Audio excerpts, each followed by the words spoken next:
Bienvenidos de nuevo al curso de Química General 2, esta vez en modalidad virtual. En este tema veremos el equilibrio ácido-base, continuando la materia del tercer parcial. Antes de iniciar, sería bueno hacer un repaso sobre los ácidos y bases según lo que vimos en Química General 1. Si recordamos, los ácidos y las bases las podemos dividir en tres tipos dependiendo de su naturaleza o su definición, como serían los ácidos de Arrhenius, que simplemente Arrhenius lo que dividió fue si era ácido o agrio. Luego está la definición de Bronsted-Lowry, que básicamente lo que es la naturaleza de donador o receptor de protones. Y por último está la definición de Lewis, la cual veremos prácticamente cuando estemos finalizando este tema. Muy bien, de forma de repaso podríamos clasificar los primeros dos tipos, los cuales ya debemos conocer desde Química General 1, de la siguiente forma, donde según Arrhenius, la definición de ácido básicamente es aquel compuesto que dona protones. En cambio, una base es aquel que tiene grupos OH, necesariamente OH. Esa es la definición de Arrhenius. En cambio, ya la definición de Bronsted-Lowry amplifica un poco más estas posibilidades, donde una sustancia capaz de aceptar protones podrá ser catalogada también como una base.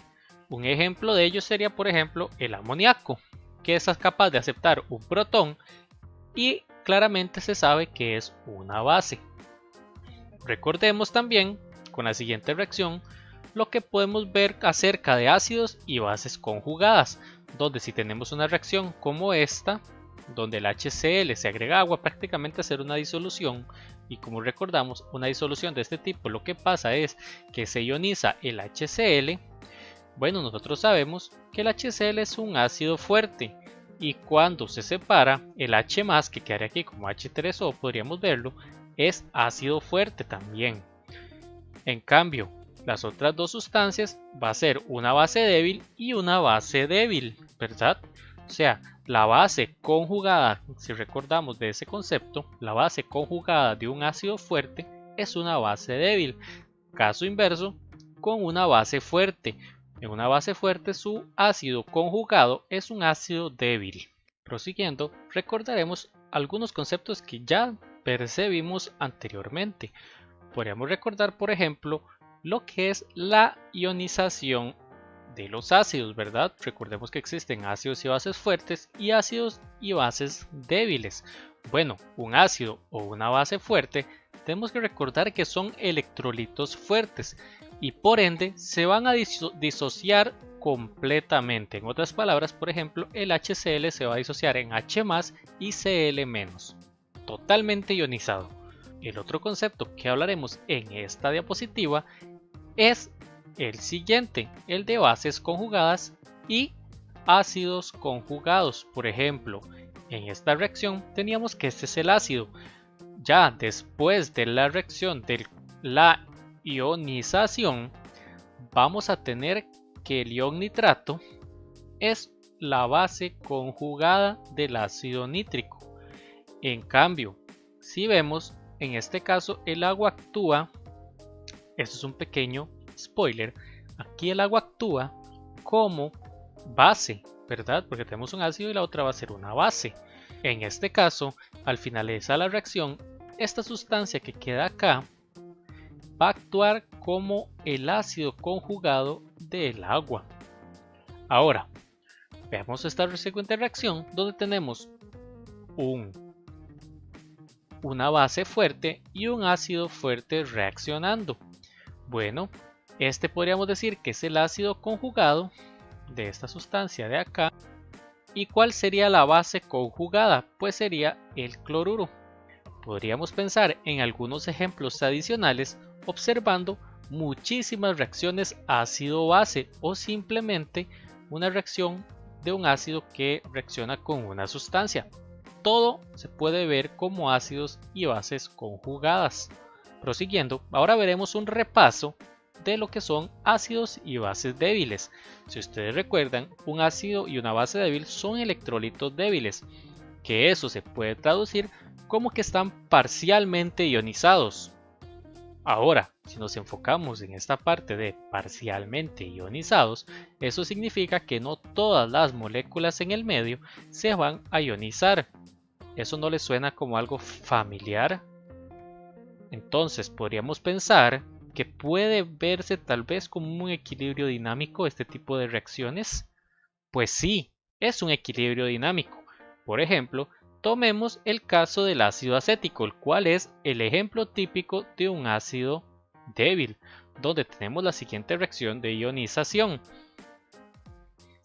Antes de continuar, debo destacar un pequeño detalle que se encuentra ahí, esta parte que constituye el ácido conjugado del agua, ¿verdad? Bueno, esto también se puede ver de la siguiente forma. De hecho, en la mayoría de textos que ustedes encuentren va a aparecer, en lugar de así, va a aparecer como H+ acuoso o conocido como el ion hidronio. Recordando lo que es la constante de equilibrio de un equilibrio dinámico, se puede presentar de la siguiente forma. Sería concentración de los productos entre concentración de los reactivos en el equilibrio. Entonces, podríamos verlo de la siguiente forma para el caso del ácido acético. Si notan, ya aquí no se pone como H+, sino como H3 o más. Eso es simplemente por facilidad a la hora de ejecutar el cálculo. Si vemos las concentraciones de los productos y del reactivo, vean que ya no se toma en cuenta el agua. ¿Por qué no se toma en cuenta el agua? ¿Se acuerdan lo que era equilibrios heterogéneos? Bueno, el agua aquí es agua líquida, pura, no es una disolución. Por lo tanto, el valor en la constante equilibrio del agua va a ser igual a 1 y no se toma en cuenta en el equilibrio final. Ahora entramos a la siguiente etapa habiendo hecho un breve repaso de lo que eran ácidos y bases. Vamos a iniciar ahora sí con el tema 6. Vamos a empezar viendo la escala de pH, muy conocida, popularmente se ve en la cultura pop, podría decirse. Muchas veces estos casos del pH, que un ácido tiene un pH muy bajo y que una base tiene un pH muy alto, etc. Vamos a ver ahora cómo se calcula esta famosa escala de pH. Pero para empezar, vamos a hablar del agua. Y vamos a hacernos la siguiente pregunta. ¿Qué es el agua? ¿Es un ácido o una base? Si recordamos, o si vemos la estructura del agua, podríamos ver que puede actuar como un ácido de Bronsted o como una base según Arrhenius. ¿Por qué? Porque tiene un grupo OH también, ¿verdad? Tiene un grupo H+ y un grupo OH-, ¿cierto? Está compuesta así el agua. Bueno, en resumen, el agua puede ser vista como ambas, dependiendo del ambiente en el cual se encuentre. A este tipo de sustancias se le conocen como sustancias anfóteras y no solamente se reduce al agua. Hay muchísimas sustancias en la naturaleza que son anfóteras, pero por supuesto la más famosa es el agua. Ejemplifiquemos lo que les acabo de mencionar con la siguiente reacción, la cual es la ionización del ácido nítrico en agua, ¿verdad? Si nosotros vemos, aquí el agua actúa como una base, ¿verdad? ¿Por qué? Porque hay un ácido, reacciona una base y produce el ácido conjugado del agua y la base conjugada del ácido fuerte.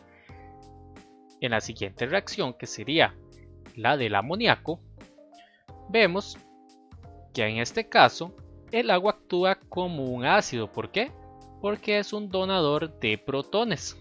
Vemos que el agua aquí está con 2 protones y acá ya termina como un grupo OH y es un aceptor de protones. Si nosotros vemos, este de acá es el ácido y acá está la base conjugada del agua. Igual acá, aquí está la base y el ácido conjugado del amoníaco.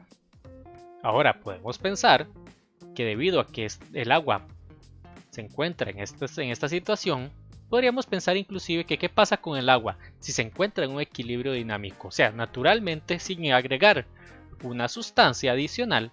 ¿Qué pasa con el agua se encuentra en equilibrio? Bueno, la respuesta es que sí. El agua, de hecho, presenta un equilibrio dinámico y presenta siempre, permanentemente, una reacción que se conoce como la reacción de la autoionización del agua, la cual se presenta como sigue. Si vemos, el agua produce su ácido conjugado y su base conjugada simultáneamente. Entonces, si nosotros lo vemos en términos de equilibrio, su constante de equilibrio sería como sigue, ¿verdad? Productos y reactivos. Por supuesto, el agua como tal, acá, esta que aparece acá, es agua pura.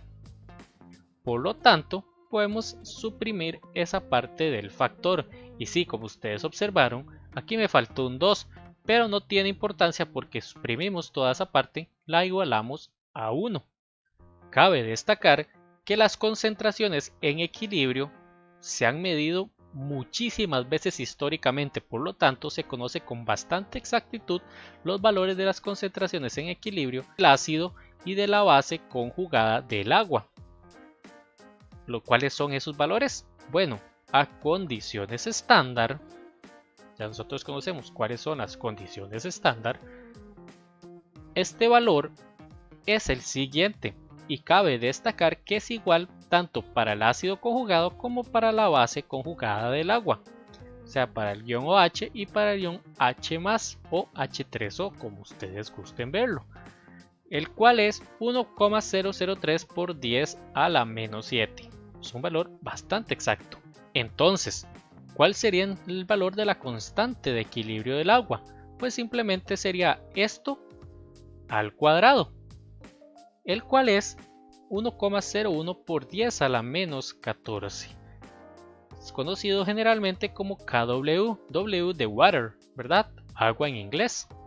Ahora bien, este valor, si notamos, es muy pequeño. ¿Qué significará esto en términos de equilibrio químico? O sea, ¿qué significa esta magnitud en términos de equilibrio químico? Bueno, podríamos imaginar que la autoionización del agua está totalmente favorecida hacia los reactivos. Por lo tanto, no vemos reaccionar violentamente el agua cuando la echamos en un vaso. Las concentraciones de los ácidos y las bases conjugadas en el agua son increíblemente bajas. Prosiguiendo con el desarrollo del tema, vamos a hacernos la siguiente pregunta. Ya conociendo el valor de la kW y qué es la autoionización del agua, ¿qué pasará si alteramos el equilibrio de la kW? Bueno, volvamos a ver la ecuación de autoionización del agua. Primero, ¿qué pasará si agregamos ácido, o sea, H+? Lo que pasará es que el equilibrio se ve desplazado hacia la izquierda y la concentración de OH se verá disminuida, ¿verdad? Bueno, si vemos, agregamos más producto y entonces, según Le Chatelier, se va a favorecer la producción de reactivos. No obstante, la concentración de productos no obstante, la concentración de H+ o H3O+ no va a disminuir significativamente. Tiene que disminuir de otro lado, donde va a ser el OH. Por lo tanto, al disminuir la concentración de OH, va a aumentar la concentración de H+, y por ende la acidez de la disolución. En el caso contrario, ¿qué pasará si agregamos una base, o sea, OH-?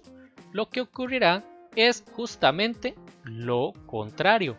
El equilibrio se verá desplazado hacia la izquierda nuevamente, pero en esta ocasión, según Le Chatelier, la concentración del H+ disminuirá hasta prácticamente ser inexistente. ¿Para qué? Para mantener el equilibrio dinámico. Por lo tanto, al disminuir la concentración de H+, aumenta la concentración de OH- y la alcalinidad de la disolución. Ahora bien, si ustedes pueden imaginarse, los valores de H+ o de OH- cuando se agregan van a ser desproporcionales con respecto a sus contrapartes. Entonces, de alguna forma, hay que medir esto. Pero ¿cómo podemos cuantificar estos valores de forma sencilla? ¿Qué les parece si usamos una escala logarítmica? ¿Por qué? Simplemente porque estos valores, si ustedes podrán imaginarse, si vieron los valores de la KW o la concentración de H y de OH, van del orden de por 10 a la menos algo, a la menos 1, a la menos 2, a la menos 3, menos 4, menos 5, hasta menos 14, inclusive más. Entonces, ¿qué significa esto? Que son escalas muy pequeñas o, en el caso análogo, muy grandes. Entonces, con una escala normal, no logarítmica sino decimal, sería muy difícil interpretar los resultados. Imagínense que ustedes tengan que calcular la acidez o decir la acidez de una sustancia y diga, sí, la acidez de esa sustancia es de 1,04 por 10 a la menos 7. Se vuelve muy engorroso. Entonces, por facilidad se utiliza una escala logarítmica, la cual es el pH. El pH se puede resumir como el menos logaritmo de base 10, o sea, el logaritmo regular de la concentración del ion hidronio. Como ustedes podrán imaginar, esta H que se encuentra acá denota que es la concentración del H+, y la P implica toda esta función matemática que sería menos logaritmo de base 10. Existen escalas P para muchísimas cosas, como veremos más adelante. Por lo menos en este capítulo veremos 3 escalas P diferentes: pH, pOH y pK, donde pK, como ustedes podrán imaginar, corresponde a la constante ácida o básica que nos interesa en el momento, o inclusive la pKw. Bueno, una forma de resolver un ejercicio diferente, digamos inverso, en el cual nosotros querramos conocer la concentración del hidronio conociendo el pH, es simplemente lo siguiente. Llevamos el pH utilizando la siguiente fórmula, que la concentración de hidronio va a ser igual a 10 a la menos pH. Así de sencillo. Se calcula la concentración del hidronio, igual si fuera OH, si fuera K, si fuera lo que fuese. Si hay una P asociada, se hace este método para calcular su respectivo valor. Como les mencioné, existe también el pOH. Ahora, pKw también se los mencioné. Y si lo calculamos, nosotros ya conocemos KW. Damos cuenta que el valor de pKw es de 14. Y hay una utilidad adicional, conociendo la autoionización del agua, es que pKw es igual al pH más el pOH. Esto siempre funciona para disoluciones acuosas. Entonces, por ejemplo, si nosotros tenemos el pH y queremos saber cuál es el pOH de una disolución, simplemente hacemos 14, que sería la pKw, menos el pH. Pasamos a restar el pH al otro lado, donde está la pKw. Entonces, suponiendo que tenemos una disolución que tiene un pH de 5, entonces el pOH sería 14 menos 5. En otras palabras, el pOH sería de 9. Asociado a esta explicación, vemos una escala de pH para distintas sustancias de uso común. Por ejemplo, el ácido de batería tiene un pH de 1. Si ustedes hacen el cálculo, se darán cuenta que la concentración de H+ es bastante alta. El ácido gástrico tiene un pH de 2.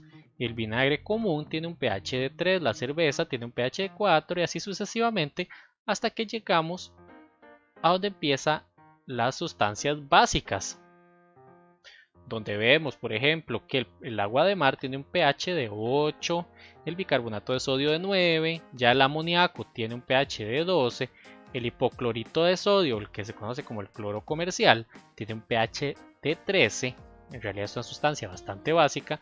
Hacemos el inverso y nos damos cuenta que la concentración de OH es bastante alta. 14 menos 13 es igual a 1. Por lo tanto, el pOH es de 1.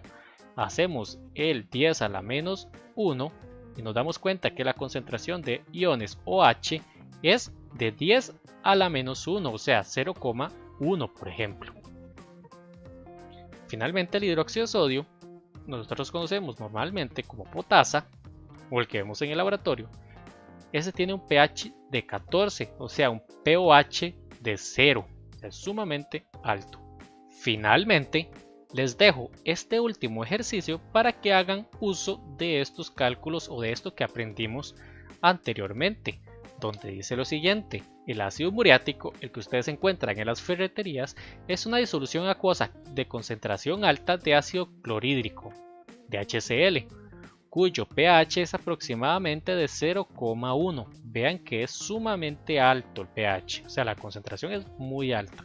Calcule la concentración molar de H+ de esta disolución y además calcule la concentración de OH- y su pOH. Eso sería todo por esta primera sesión. Nos vemos en la próxima.